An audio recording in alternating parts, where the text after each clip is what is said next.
नमस्कार दोस्तों, गौर study YouTube channel पर आप सभी का हार्दिक स्वागत है। तो इस वीडियो में हम 7 नवंबर 2023 के मध्य प्रदेश करंट अफेयर के बारे में डिस्कस करेंगे और यह आपकी मध्य प्रदेश की सभी प्रतियोगी परीक्षाओं के लिए बहुत ही महत्वपूर्ण है।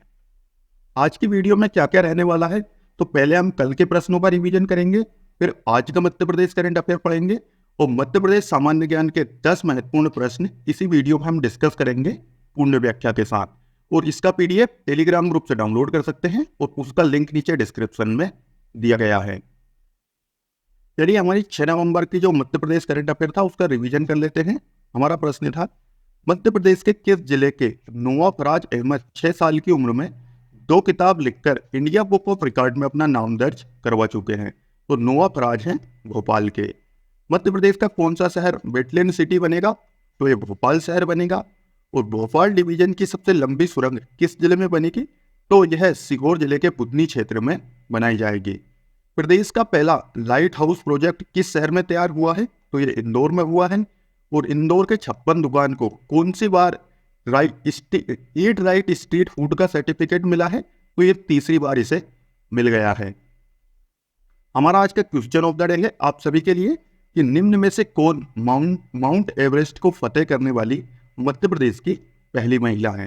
हमारे ऑप्शन है भावना डहरिया, मेघा परमार, ज्योति रात्रे या इनमें से कोई नहीं। इसका उत्तर आप सभी कमेंट में जरूर करें। इसका जो सही उत्तर है आपको इसी वीडियो के अंत में मिल जाएगा। हम चलिए शुरू करते हैं आज का मध्य प्रदेश करंट अफेयर। आज का हमारा पहला प्रश्न है, मध्य प्रदेश के नेशनल पार्कों में किस जानवर की डीएनए प्रोफाइल तैयार की जाएगी? तो सही उत्तर ऑप्शन नंबर बी, हाथी की। आप देख सकते हैं कि मध्य प्रदेश में हाथियों की होगी डीएनए प्रोफाइलिंग और कान्हा से इसकी शुरुआत भी हो चुकी है। ये हाथियों के कुछ इस तरह से ब्लड सैंपल लिए जा रहे हैं। मध्य प्रदेश के नेशनल पार्क में हाथियों की डीएनए प्रोफाइलिंग तैयार की जाएगी और इसकी शुरुआत मध्य प्रदेश के कान्हा नेशनल पार्क से की गई है। जबलपुर की वेटनरी यूनिवर्सिटी ने कान्हा नेशनल पार्क से 14 हाथियों के ब्लड सैंपल भी ले लिए हैं। और जो ये प्रोजेक्ट है ये केंद्र सरकार का प्रोजेक्ट है। इसके तहत डीएनए प्रोफाइल से हाथियों की जेनेटिक अंतर जान सकेंगे। इससे उनके स्वास्थ्य से संबंधित पूरी जानकारी भी हासिल होगी, जिससे हाथियों के इलाज में आसानी रह सकेगी। और अभी हाल ही में बांधवगढ़ में 7 दिवसीय हाथी महोत्सव भी मनाया गया है। और वर्तमान में बांधवगढ़ में कितने हाथी हैं? तो इनकी संख्या है 14 हाथी हैं बांधवगढ़ में, जिसमें से गौतम नामक जो हाथी है इसकी उम्र 74 वर्ष है और यह महोत्सव 2014 से लगातार मनाया जा रहा है बांधवगढ़ में। वर्ष 2017 की जो हाथी गणना रिपोर्ट थी इसके अनुसार भारत में एशिया के 60% हाथी पाए जाते हैं। भारत में जो कुल हाथियों की संख्या है ये 29,964 है, जबकि मध्य प्रदेश में कुल हाथी कितने हैं? तो मध्य प्रदेश में लगभग 60 हाथी हैं। ये संख्या बढ़ती घटती रहती है, लेकिन इस रिपोर्ट के अनुसार ये 60 हाथी हैं मध्य प्रदेश में। अगला प्रश्न है, मध्य प्रदेश के किस नेशनल पार्क की बाघदेव की पेंटिंग राष्ट्रपति भवन में लगाई जाएगी? तो यह कान्हा नेशनल पार्क की है बाघदेव की पेंटिंग और यह अब राष्ट्रपति भवन में लगेगी। देख सकते हैं राष्ट्रपति भवन में लगेगी कान्हा नेशनल पार्क के बाघदेव की पेंटिंग और यह पेंटिंग राष्ट्रपति श्रीमती द्रौपदी मुर्मू जी ने भी स्वीकार कर ली है। कान्हा नेशनल पार्क की बाघदेव की पेंटिंग राष्ट्रपति भवन में लगाई जाएगी। और आपको याद होगा कि जो राष्ट्रपति भवन में मुगल गार्डन था उसका नाम बदलकर अभी हाल ही में अमृत उद्यान कर दिया गया है। क्या किया गया है? अमृत उद्यान। अच्छा, जो ये पेंटिंग है इसे मध्य प्रदेश के बालाघाट जिले के आदिवासी वनांचल क्षेत्र बेहर तहसील के मोहवट्टा निवासी जो मनोज गढ़पाल है इनके द्वारा इस पेंटिंग को बनाया गया है। मनोज गढ़पाल द्वारा कान्हा टाइगर रिजर्व की ओर से बनाई गई पेंटिंग को राष्ट्रपति श्रीमती द्रौपदी मुर्मू जी द्वारा स्वीकार भी कर लिया गया। और अभी हाल ही में 2 नवंबर से लेकर 4 नवंबर 2023 तक इंडिया हेरिटेज सेंटर दिल्ली में चित्रकला प्रदर्शनी आयोजित की गई थी, जिसमें जो ये बाघ पेंटिंग है बाघदेव की पेंटिंग उसे इसमें प्रदर्शित किया गया था। इस पेंटिंग को किसने बनाया? तो मनोज गढ़पाल जी ने बनाया और यह इसमें मतलब प्रदर्शित की गई थी, जिसमें इस पेंटिंग का चयन किया गया है ताकि अब यह राष्ट्रपति भवन में लगाई जाएगी। अगला प्रश्न है, 1 नवंबर 2023 को मध्य प्रदेश के जबलपुर हाईकोर्ट में कितने नए जजों की नियुक्ति हुई है? तो इसमें की गई है, सॉरी ये साथ में 3 जजों की नियुक्ति की गई है। इसका सही उत्तर है ऑप्शन नंबर ए, 3 जज नियुक्त किए गए हैं। 1 नवंबर 2023 को मध्य प्रदेश के जबलपुर हाईकोर्ट में 3 नए जजों की नियुक्ति हुई है। जस्टिस राजमोहन सिंह पंजाब हरियाणा हाईकोर्ट से ट्रांसफर होकर मध्य प्रदेश हाईकोर्ट में नियुक्त हुए हैं। जस्टिस राजेंद्र कुमार चतुर्थ का ट्रांसफर इलाहाबाद हाईकोर्ट से किया गया और मध्य प्रदेश हाईकोर्ट में नियुक्त हुए हैं। जस्टिस दुपल्ला वेंकट रमन्ना ये आंध्र प्रदेश हाईकोर्ट से ट्रांसफर होकर मध्य प्रदेश हाईकोर्ट में नियुक्त हुए हैं। और वर्तमान में मध्य प्रदेश के मुख्य न्यायाधीश कौन है? यह है न्यायमूर्ति रवि विजय कुमार मलिमत। इनके अलावा मध्य प्रदेश में 7 और नए जजों की नियुक्ति भी की जाएगी। हाल ही में सुप्रीम कोर्ट के कोलिजियम के अनुशंसा के बाद केंद्रीय कानून मंत्रालय ने इसकी अधिसूचना भी जारी कर दी है। वर्तमान में मध्य प्रदेश में जो जजों की संख्या है मुख्य न्यायाधीश को मिलाकर ये 34 है। इससे पहले 31 थी, लेकिन 3 की नियुक्ति हो गई है तो अब ये 34 हो गई है। वो जब 7 और नए जजों की नियुक्ति हो जाएगी तब ये संख्या बढ़कर 41 हो जाएगी। वैसे मध्य प्रदेश हाईकोर्ट में जो जजों की कुल प्रस्तावित संख्या वह कितनी है? तो वह 54 है, यानी कि मध्य प्रदेश हाईकोर्ट में 54 जज होने चाहिए। आप देख सकते हैं ये कि मध्य प्रदेश हाईकोर्ट में न्यायाधीश की जो संख्या है ये बढ़कर 41 हो जाएगी। एनडीटीवी का इस पर आर्टिकल भी है।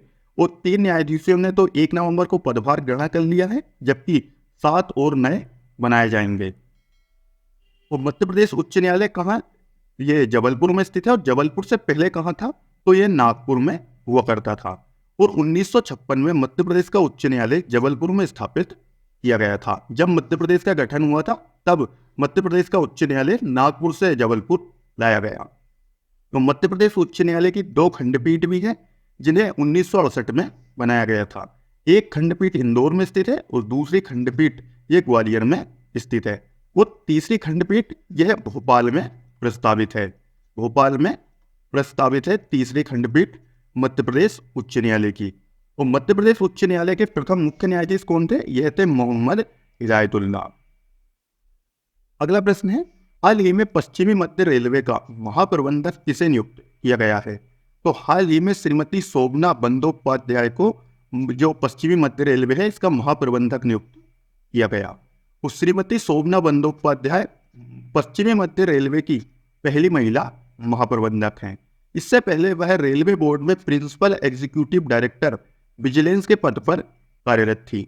जो पश्चिमी मध्य रेलवे है इसकी स्थापना 1 अप्रैल 2003 को हुई थी और इसे लघु रूप में पमरे कहा जाता है। आपने न्यूज़पेपर या आर्टिकल में देखा होगा पमरे लिखा रहता है, यानी कि पश्चिमी मध्य रेलवे।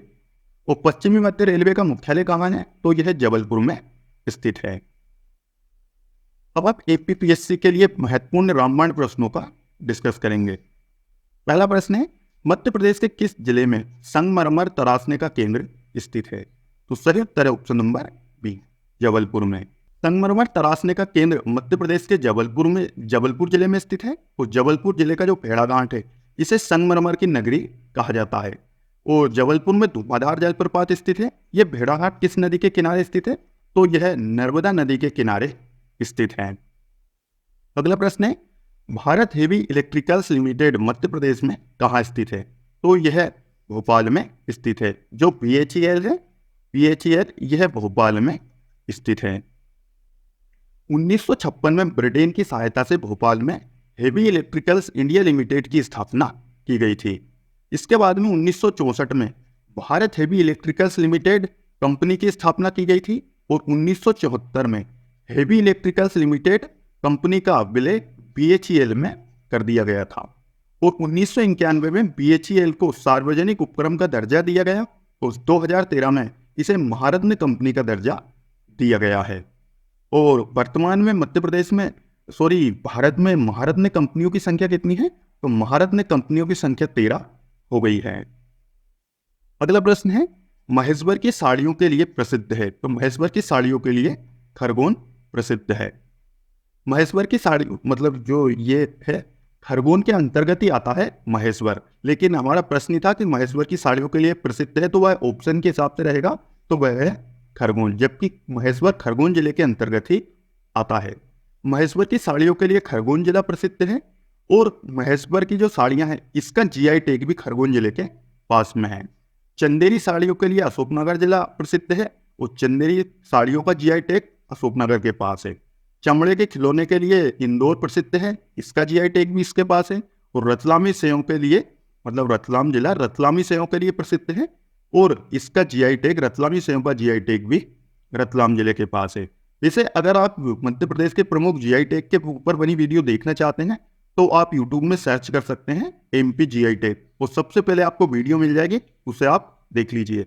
या ये इस वीडियो का जो लिंक है वह आपको वीडियो के आखिर में भी शो हो जाएगा। अगला प्रश्न है, मध्य प्रदेश का कौन सा रेलवे स्टेशन देश का पहला ISO 9001 प्रमाण पत्र प्राप्त करने वाला रेलवे स्टेशन बन गया है? तो ये बन गया है Rani Kamlapati railway station. Jabalpur railway station जो है यहाँ पर रेस्टोरेंट ऑन व्हील शुरू किया गया है। और मदन महल रेलवे स्टेशन ये मध्य प्रदेश का पहला पिंक रेलवे स्टेशन है। इटारसी रेलवे जंक्शन स्टेशन ये मध्य प्रदेश का सबसे बड़ा जंक्शन है। और जो रानी कमलापति रेलवे स्टेशन है इसका पुराना नाम हबीबगंज रेलवे स्टेशन था। जो रानी कमलापति रेलवे स्टेशन है ये देश का पहला ISO 9001 प्रमाण पत्र प्राप्त करने वाला रेलवे स्टेशन बन गया। और 2017 से यह निजी क्षेत्र बंसल ग्रुप के द्वारा इसका संचालन किया जा रहा है। जो रानी कमलापति रेलवे स्टेशन है इसका जो लोकार्पण है ये प्रधानमंत्री श्री नरेंद्र मोदी ने कब किया गया था इसका लोकार्पण? तो यह 15 नवंबर 2021 को जनजाति गौरव दिवस के अवसर पर इसका लोकार्पण किया गया था। अगला प्रश्न है, हैप्पी नारी नामक मशीन कहाँ लगाई गई है? तो यह भोपाल रेलवे स्टेशन पर लगाई गई है। भोपाल रेलवे स्टेशन पर हैप्पी नारी नामक मशीन लगाई गई है जिसमें 5 रुपए में 2 सैनिटरी पैड प्रदान किए जाते हैं। और मदन महल रेलवे स्टेशन मध्य प्रदेश का पहला पिंक रेलवे स्टेशन है। और जबलपुर में स्वचालित रेलवे फाटक की सुविधा वाला ये पहला जो रेलवे फाटक है ये जबलपुर में स्थापित किया गया है। ये वाईफाई की सुविधा उपलब्ध है और ये स्वचालित रूप से चलता है। अगला प्रश्न है, ओरछा टाइम्स समाचार पत्र का प्रकाशन कहाँ से होता है? तो यह टीकमगढ़ से किया जाता है। ओरछा टाइम्स समाचार पत्र प्रकाशन टीकमगढ़ जिले से होता है। निमाड़ी एक्सप्रेस का समाचार पत्र का प्रकाशन बड़वानी से होता है। ये निमाड़ एक्सप्रेस समाचार पत्र का प्रकाशन बड़वानी से किया जाता है। मानव लोक कथा समाचार पत्र का प्रकाशन ग्वालियर से होता है। और नेशनल टुडे न्यूज समाचार पत्र का प्रकाशन सतना जिले से होता है। तुंगेन स्तूप किस जिले में स्थित है? तो यह अशोकनगर जिले में स्थित है। तुंगेन अभिलेख अशोकनगर जिले में स्थित है। दियोर कोठार स्तूप रीवा जिले में स्थित है। पान गुडारिया का स्तूप खरगोन में स्थित है। और सांची का स्तूप यह रायसेन जिले में स्थित है। मध्य प्रदेश में अब तक कितनी बार राष्ट्रपति शासन लागू हो चुका है? तो अब तक मध्य प्रदेश में 3 बार राष्ट्रपति शासन लगाया जा चुका है। अगला प्रश्न है, मध्य प्रदेश होमगार्ड के लिए प्रशिक्षण संस्थान कहाँ स्थित है? तो यह भोपाल में स्थित है। मध्य प्रदेश होमगार्ड का प्रशिक्षण संस्थान भोपाल में स्थित है और इसकी स्थापना 1947 में हुई थी। जबलपुर में होमगार्ड का केंद्रीय प्रशिक्षण संस्थान स्थित है। केंद्रीय पुलिस अकेडमी यह भोपाल में स्थित है। मध्य प्रदेश का ISO प्रमाणित थाना कहाँ स्थित है? तो यह देवास में स्थित है। मध्य प्रदेश का पहला ISO प्रमाणित थाना देवास में स्थित है। और मध्य प्रदेश का प्रथम मेट्रो थाना हबीबगंज थाना है जो भोपाल में स्थित है। मध्य प्रदेश का प्रथम महिला थाना भोपाल में स्थित है और इसे अभी हाल ही में ISO सर्टिफिकेट प्रदान किया गया है। और मध्य प्रदेश का प्रथम पर्यटन थाना उज्जैन में स्थापित किया जा रहा है। चलिए वापस आते हैं हमारे प्रश्न पर। हमारा प्रश्न था, निम्न में से कौन माउंट एवरेस्ट को फतेह करने वाली मध्य प्रदेश की पहली महिला बन गई है? पहली महिला है तो यह है मेघा परमार। मेघा परमार मध्य प्रदेश की पहली महिला है जिन्होंने माउंट एवरेस्ट को फतेह किया है। इनका संबंध सीहोर से है और हाल ही में इन्हें बेटी बचाओ बेटी पढ़ाओ अभियान के ब्रांड एम्बेसडर पद से हटा दिया गया है। बनाया नहीं गया है, ये पहले थी लेकिन अब इन्हें हटाया गया है। अभी कौन है? तो रानी राणा वर्तमान में बेटी बचाओ बेटी पढ़ाओ अभियान की ब्रांड एम्बेसडर हैं। और मध्य प्रदेश के छिंदवाड़ा जिले की जो भावना डहरिया है ये माउंट एवरेस्ट को फतेह करने वाले मध्य प्रदेश की दूसरी महिला है। पहली महिला मेघा परमार है, दूसरी महिला है भावना डहरिया। और जो ज्योति रात्रे हैं ये मध्य प्रदेश की सबसे उम्र दराज पर्वतारोही हैं। और अभी हाल ही में ज्योतिरात्रे ने माउंट किलिमंजारो पर्वत को भी फतेह किया है। तो दोस्तों ये था हमारा आज का मध्य प्रदेश करंट अफेयर। अगर आपको वीडियो अच्छा लगा हो तो इसे लाइक करें, अपने दोस्तों के साथ शेयर करें, और अगर आप इसका पीडीएफ डाउनलोड करना चाहते हैं तो उसके लिए आप टेलीग्राम ग्रुप को ज्वाइन कर लीजिए, उसमें आपको पीडीएफ मिल जाएगी। उसमें आपको कई सारे महत्वपूर्ण प्रश्नों की क्विज भी अटेंड करने को मिलेगी। तो मिलेंगे हम नेक्स्ट वीडियो में, तब तक जय हिंद जय भारत।